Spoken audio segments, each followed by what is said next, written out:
Hello साथियों, नमस्कार। मैं संतोष। आज संतोष क्रिएशन में आप सभी का हार्दिक अभिनंदन है। साथियों, आज मैं linear equation in one variable अर्थात एक चर में रैखिक समीकरण के विषय में बताने जा रहा हूं। कारण यह है कि मैंने पिछले वीडियो वेरिएबल नंबर से संबंधित बेसिक पॉइंट क्लियर करने के लिए मैंने वीडियो बनाया था।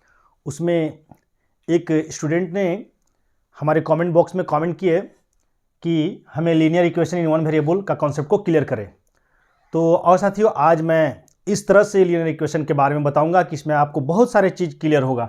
सबसे पहली चीज़ है कि वेरिएबल क्या है, इक्वेशन क्या है। उसके बाद ये नंबर जो है अगर बॉर्डर यानी इक्वल के उधर जाता है या कोई भी नंबर उधर से इधर आता है तो उसके साइन में क्या परिवर्तन होता है, ये सारा चीज़ के बारे में बताऊंगा मैं कि इक्वेशन है क्या। ये सारा चीज़ के बारे में मैं आज बताने जा रहा हूँ। निश्चित रूप से आपको एक क्वेश्चन लीनियर इक्वेशन के माध्यम से आपको बहुत सारे चीज़ इसमें क्लियर होंगे। तो आओ दोस्तों, ज़्यादा देर ना करते हुए मैं इसको बताना चाहूँगा। सबसे पहले मैं ये बताऊँगा कि linear equation in one variable का मतलब हुआ वेरिएबल नंबर। वैसे नंबर को बोला जाता है जिसका वैल्यू हमेशा वेरी करता है। वेरी का मतलब चर करता है, यानी कि वो बदलता रहता है। जैसे हम लोग वेरिएबल नंबर में एक्स वाई जेड मानते हैं। क्यों? क्योंकि इसे एक्स वेरिएबल नंबर इसलिए बोलते हैं क्योंकि इसका वैल्यू एक्स का वैल्यू कभी किसी क्वेश्चन में एक्स कभी 2 आयात, कभी 5 आयात, कभी -6, यानी कि एक्स का वैल्यू क्वेश्चन के हिसाब से चेंज होता रहता है। कभी कभी एक ही क्वेश्चन में एक्स का वैल्यू 2 आ जाता है। लेकिन कांस्टेंट नंबर है या नॉन वेरिएबल नंबर, जैसे कोई भी नंबर जो है 5, 7, 10, 100 कोई भी नंबर वाला क्वेश्चन नंबर जो है उसको हम लोग कांस्टेंट नंबर या नॉन वेरिएबल नंबर बोलते हैं। क्यों? क्योंकि कभी भी हम 2 = 4 या 2 = 100 या 5 = 500 ऐसा कभी नहीं लिख सकते हैं और ना कभी आएगा। लेकिन हाँ, एक्स का वैल्यू किसी एक क्वेश्चन में 2 गो भी आ जाएगा या फिर एक्स का वैल्यू अलग अलग क्वेश्चन लेते हैं तो अलग अलग आता है, इसलिए हम इसे वेरिएबल नंबर बोलते हैं। तो वेरिएबल नंबर तो आपको क्लियर हो गया होगा, यानी चर संख्या। चर मतलब चरना। जैसे कैसे गाय बकरी जो है एक जगह से यहाँ से चर के वहाँ जाता है, वहाँ से चर के वहाँ जाता है, यानी कि वो बदलते रहता है जगह को, तो इसलिए इसे चर संख्या यानी वेरिएबल नंबर बोलते हैं। तो अब हम लोग यहाँ देखते हैं कि वन वेरिएबल क्यों कहा गया है। वन वेरिएबल कहने का अर्थ हुआ कि ये जो क्वेश्चन है इसमें सिर्फ आपको एक वेरिएबल ही मिलेगा, यानी कि एक ही, चाहे तो एक्स मिलेगा या y मिलेगा, z मिलेगा। आप इसको हटाकर y भी लिख सकते हैं, इसको हटाकर z भी लिख सकते हैं। लेकिन वन वेरिएबल बोला है यानी एक चर बोला है तो आपको एक चर ही रखना है, या तो x रखिए तो y रखिए तो z रखिए, आपको एक ही रखना है। अच्छा, अब आ गया आगे रैखिक। रैखिक क्या है? रैखिक मतलब होता है रेखा यानी कि लाइन, और यहां भी है लीनियर। इसको लीनियर जस्ट मिलता जुलता है लाइन से मिलता जुलता है।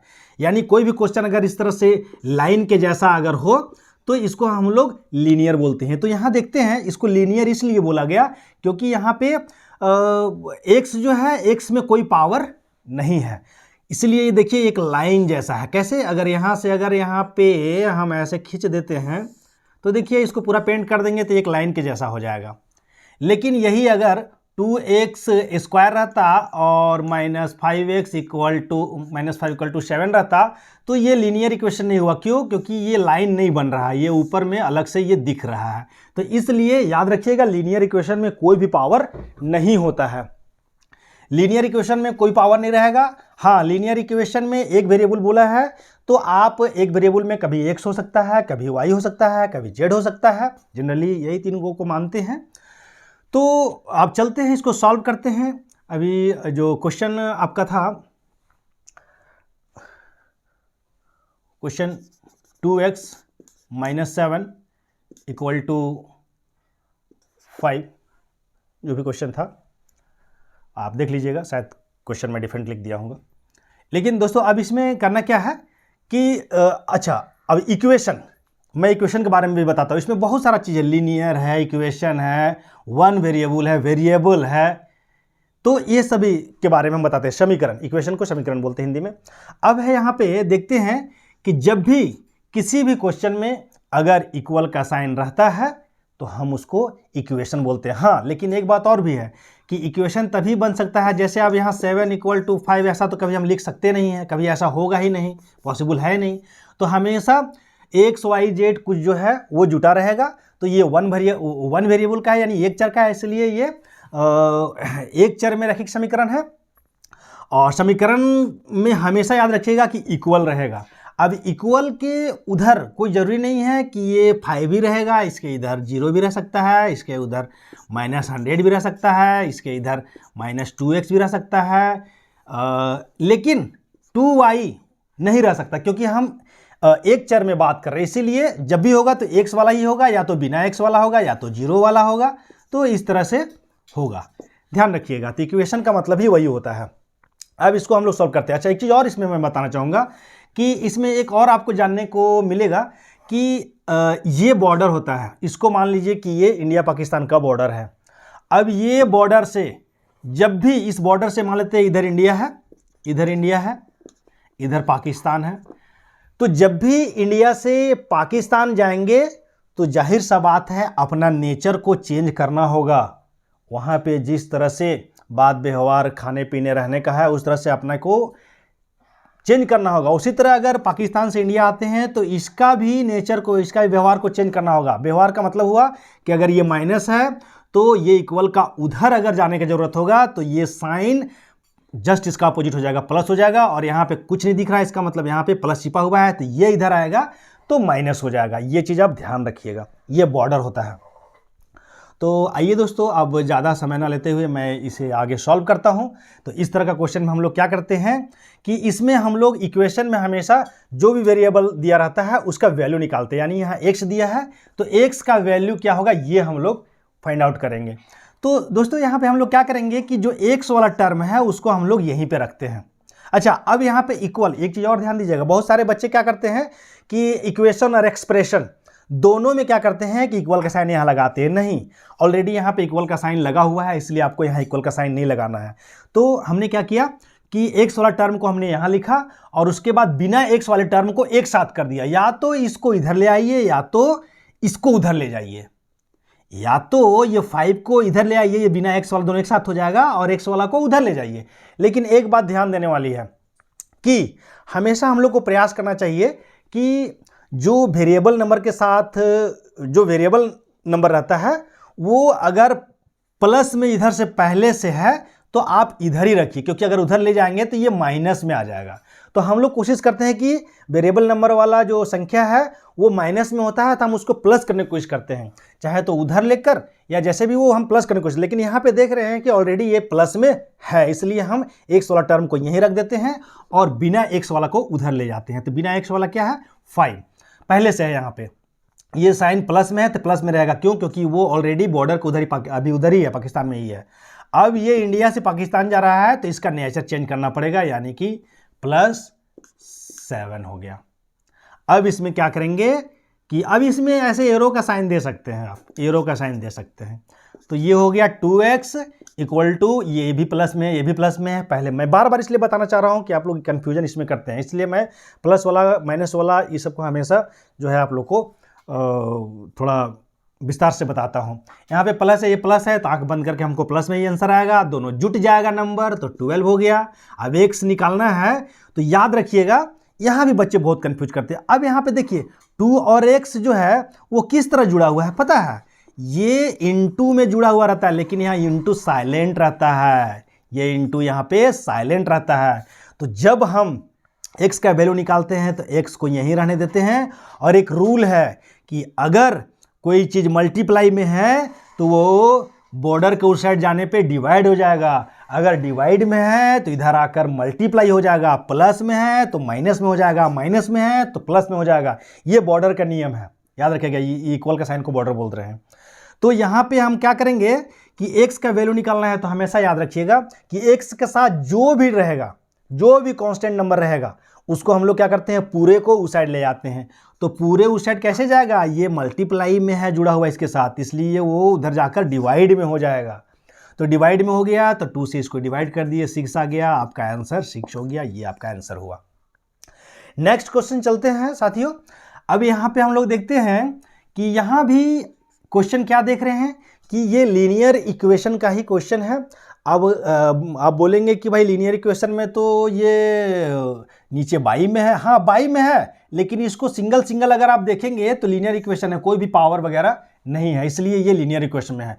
तो इस तरह का क्वेश्चन में हम लोग क्या करते हैं कि बीच में इक्वल का साइन होता है, तो याद रखिएगा इस पूरे को हम लोग अंडर ब्रैकेट कर लेते हैं।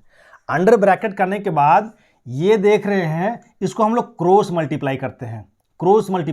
इसको क्रॉस मल्टीप्लाई का मतलब हुआ ये 2 से इन सभी को मल्टीप्लाई करेंगे और 1 से इन सभी को मल्टीप्लाई करेंगे।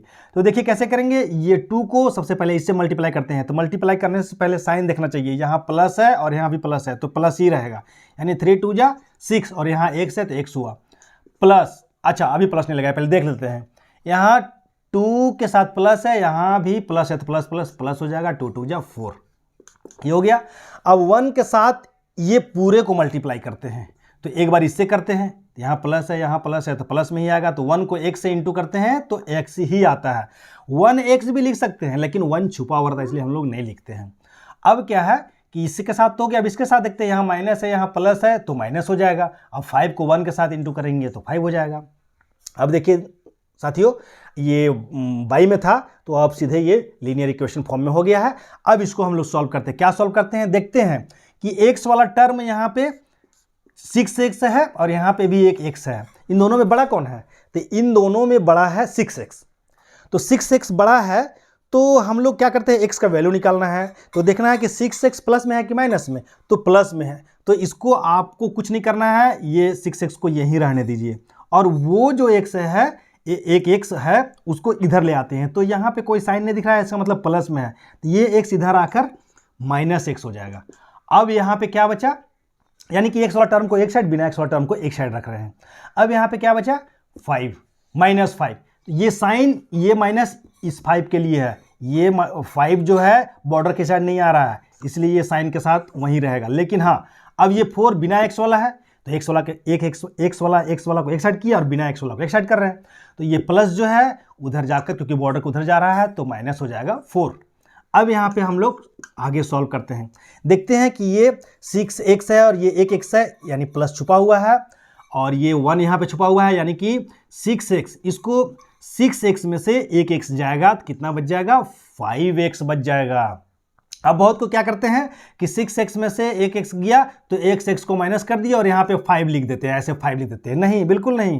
प्लस या माइनस की स्थिति में सबसे पहले तो ये देखना है कि दोनों वेरिएबल सेम होना चाहिए, पावर भी सेम होना चाहिए, तब वो प्लस या माइनस होगा। तो यहाँ तो x वेरिएबल जो है वो x है, ये भी x है और पावर भी दोनों का सेम है, इसलिए हम इसको क्या करते हैं, 6x में से एक x घटाएंगे तो यहाँ बच जाएगा 5x।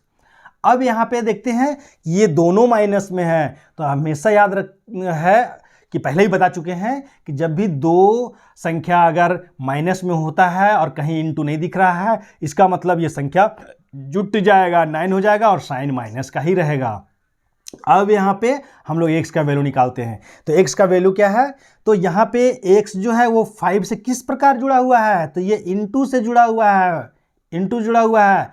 तो यहाँ पे माइनस लिख लिए और ये केवल हमको x का वैल्यू निकालना है, तो इसके साथ जो भी रहेगा सबको उधर ले जाते हैं। तो पहले तो इधर 4 था तो उधर ले गए तो माइनस हो गया। उसी तरह अब ये 5 भी इसके साथ इंटू में जुड़ा हुआ है, तो ये कहाँ चला जाएगा, डिवाइड में चला जाएगा। तो डिवाइड में चला गया, तो अब ये 5 से 9 कटेगा क्या, नहीं कटेगा। तो आप इसको आंसर इतना ही दे दीजिए, आंसर हो गया। अब इसको एक चीज़ और बताते हैं, अगर इसको मिक्स्ड फ्रैक्शन में लाना है तो इसको क्या कीजिए, 4 का टेबल में 9 कितना बार में जाता है, सॉरी 5 का टेबल में 9 कितना बार में आएगा, तो 5 1 जा 5, 5 2 जा 10, 2 बार में ज़्यादा हो जा रहा है इसलिए 1 बार में। तो 1 बार में कितना आ रहा है, 5, और बचा कितना, इसको यहाँ पहुँचने में 4 बचा, तो ये 4 को ऊपर रिमाइंडर लिख देते हैं और यहाँ पे 5, तो और ये माइनस का साइन को हम लोग यहाँ पे आगे लगा देते हैं। तो ये हमारा x का वैल्यू निकला। आप इसे भी लिख सकते हैं या इसे भी लिख सकते हैं। तो साथियों और भी क्वेश्चन है इससे रिलेटेड, लेकिन मैं कोशिश करूंगा कि इस वीडियो में बहुत लंबा हो जाएगा, इसलिए मैं कोशिश करूंगा कि इसको part 1 linear equation in 1 variable part 1 कर देंगे और उसको हम लोग पार्ट 2 कर देंगे। तो आशा है साथियों कि आप लोग को मैंने जो linear equation in one variable यानी कि एक चर में रैखिक समीकरण के विषय में जो भी बताया वो आप लोग को बहुत अच्छा तरह से समझ में आ गया होगा। तो इस तरह आप लाइक शेयर एंड कमेंट करते रहे ताकि मैं प्रयास करूंगा कि आप लोग को इस तरह से मैं मदद करता रहूं, हेल्प करता रहूं। और आपसे रिक्वेस्ट है कि मुझे भी आप हेल्प करें इसे शेयर करके। तो धन्यवाद दोस्तों।